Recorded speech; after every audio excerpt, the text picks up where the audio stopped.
નાયબ મુખ્યમંત્રી સાહેબને પત્ર લખવામાં સત્યમાં એવું છે કે હું આજે ભારતીય જનતા પાર્ટીનો કાર્યકર છું.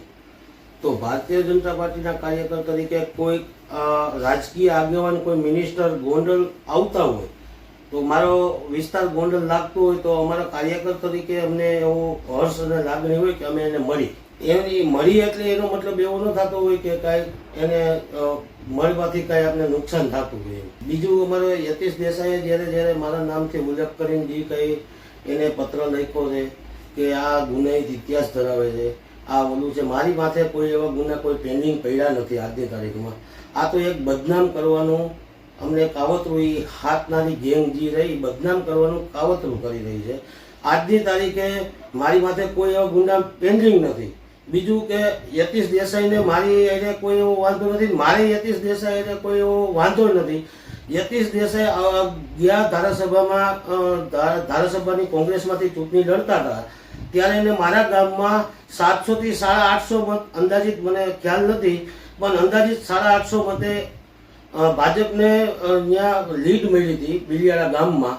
જેથી એનો ખ્યાલ રાખી ક્યાંક ને ક્યાંક આવી સંડોવણીમાં, ક્યાંક ને ક્યાંક આવી હલકી પ્રવૃત્તિ કરવામાં, ક્યાંક ને ક્યાંક આવી કોઈ ચાપલૂસી કરવામાં, ક્યાંક બિલિયાળા સરપંચ આવે તો એને આવું બદનામ કરવાનું કાવતરું કરે યતીશ દેસાઈ. ધમકી ભર્યો કોલની વાત કરી તો તદ્દન હાવ ખોટી છે.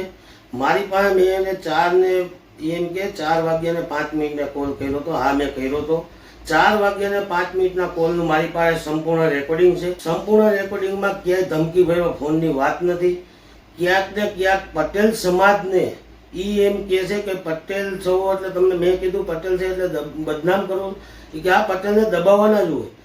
યતીશભાઈ દેસાઈને કોઈ જાતનું રાગદ્વેષ નથી.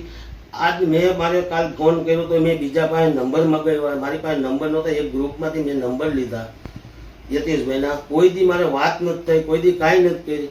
એ યતીશભાઈ એની વાત કરે, પોતે શું કામ કરે છે, લોકોના શું કામ કરે છે એ કાંઈ કરતા નથી.